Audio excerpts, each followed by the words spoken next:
Next gen நேயர்கள் அனைவருக்கும் அன்பார்ந்த வணக்கங்கள். நான் உங்கள் வாழ்க வளமுடன் ஜோதிடர் ஸ்ரீ குரு சுந்தர வடிவேல். இப்போ பார்த்தீங்கன்னா இந்த வருடத்தில் கடைசி மாதமான டிசம்பர் மாதம் 2025 டிசம்பர் மாதத்திற்கான பலாபலன்கள் உங்களுடைய ராசிக்கு எப்படி இருக்குது, என்ன செய்ய மாதிரி விஷயங்களை செய்யலாம், கிரக மாற்றங்கள்லாம் எப்படி இருக்குது, ஆமாம் அந்த கிரக மாற்றங்களுக்கு தக்கவாறு என்ன விதமான வழிபாடுகளை செஞ்சு கொள்ள முடியும் அப்படிங்கிறதை பற்றி ஒரு முழுமையாக நம்ம இந்த வீடியோ மூலமாக நம்ம பார்க்க இருக்கோம். இப்போ உங்களுடைய ராசிக்கு எப்படி இருக்குது, என்ன செய்யலாம், என்ன செய்யக்கூடாது அப்படிங்கிறதை பற்றியும் முழுமையான விஷயத்தை தொடர்ச்சியாக பாருங்கள். இப்போ உங்கள் ராசிக்கு எப்படி இருக்குங்கிறத பார்ப்போம். ரிஷபராசி காலபுருஷனின் இரண்டாவது ராசி ரிஷபராசி. ரிஷபராசியை பொறுத்தவரை டிசம்பர் மாத பலாபலன்கள் எப்படி இருக்குது அப்படிங்கிறத பார்க்க போகிறோம். டிசம்பர் மாதம் அப்படின்னு எடுத்துக்கிட்டோம் அப்படின்னா ராசிநாதன், உங்களுடைய ராசிநாதன் ராசிக்கு 7ஆம் இடத்துல 7ஆம் அதிபதி ஆட்சி பெற்று இருக்கக்கூடிய இந்த நிலையில் பார்த்தீங்கன்னா ஜாயின் பண்ணியிருக்கிறார். சுக்கிரன் செவ்வாய் சூரியனோடு இருக்கக்கூடிய அமைப்பு இருக்குது. ராசிக்கு 3ஆம் இடத்துல குரு பகவான் உச்சபலம் பெற்றிருக்கிறார். அதே நேரத்தில் ராசிக்கு 4ஆம் இடம் சொல்லக்கூடிய பார்த்தீங்கன்னாக்க சிம்ம ராசியில் பாருங்கள் கேது பகவான் இருக்கக்கூடிய அமைப்பு. ராசிக்கு 6ஆம் இடத்துல புதன். அது மட்டும் இல்லை, ராசிக்கு உங்களுடைய ராசிக்கு 10ஆம் இடத்துல ராகு, 11ஆம் இடத்துல சனி பகவான் அமர்ந்திருக்கக்கூடிய இந்த அமைப்போட இந்த டிசம்பர் மாதம் அப்படிங்கிறது உங்களுக்கு தொடங்குது. சரி, இந்த தொடங்குற இந்த மாதத்தில் என்னெல்லாம் செய்யலாம், என்னெல்லாம் செய்யக்கூடாது, எப்படி தான் இருக்குது அப்படின்னு பார்க்கணும். இதில் என்னென்னா நம்ம பார்த்துக்கிட்டு இருக்கிறது அனைத்துமே பார்த்தீங்கன்னா கோச்சார ரீதியான பொது பலன்கள் அப்படிங்கிற ஒரு விஷயத்தை பார்த்துக்கிட்டு இருக்கோம். உங்களுடைய பிறப்பு ஜாதகத்தில் எப்படி இருக்குது, நீங்கள் என்ன திசை என்ன தசாபுத்தி இப்போ நடக்குது அப்படிங்கிறத பார்த்துக்கோங்க. அது மட்டும் இல்லாமல் இப்போ என்னன்னு பாருங்கள், உங்களுடைய திருமணம் சார்ந்த விஷயம், குடும்பம் சார்ந்த விஷயங்களுக்கு ரொம்ப சாதகமாக இருக்குது இந்த காலகட்டம்.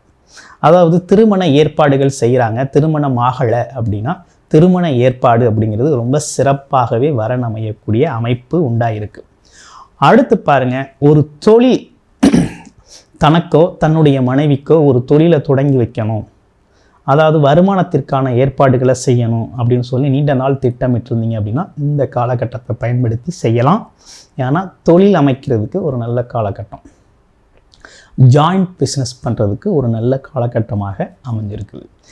அடுத்து 3வது விஷயம் என்ன நடந்திருக்கு அப்படின்னு பார்க்கையில் பல்வேறு விதமான தொழில் வாய்ப்புகளை ராகு பகவான் உங்களுக்கு கொடுத்துக்கிட்டு இருக்காரு. வேலை தொழில் அமைப்புகளில் கொடுத்துக்கிட்டு இருக்காரு.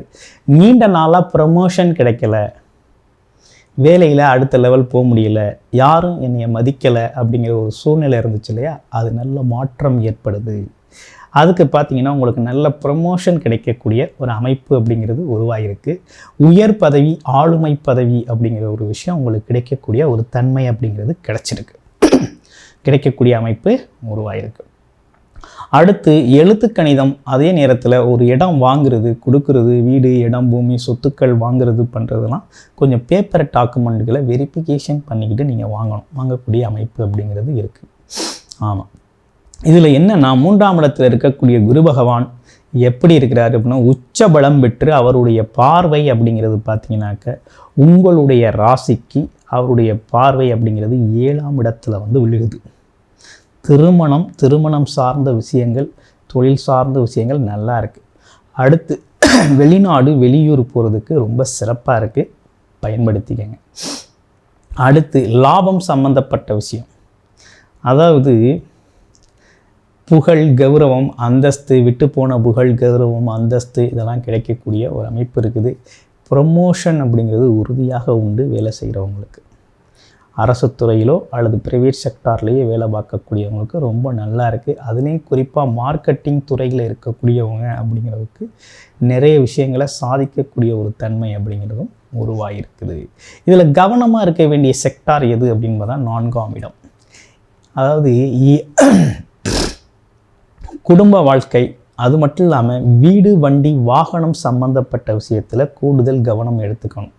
ஏன்னா ஏதாவது அடிக்கடி பழுது ஏற்படுறது அல்லது வீடு சம்பந்தப்பட்ட விஷயத்தெல்லாம் உங்களுடைய பிறப்பு ஜாதகத்தின் அடிப்படையில் என்ன தசாபுத்தி அமைப்புகள் நடக்குது அப்படிங்கிறத பார்த்துக்கிட்டு தான் ஆரம்பிக்கணும். அந்த விஷயத்தில் கொஞ்சம் கூடுதல் கவனம் இருக்கணும்.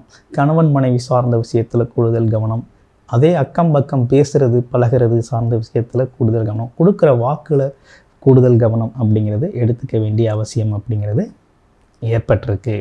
இதுதான் இந்த டிசம்பர் மாதத்துக்கான பலாபலனாக இருக்குது. டிசம்பர் மாதத்தை பொறுத்த வகையில் இப்படிப்பட்ட பலன்களோட அமைஞ்சிருக்குது.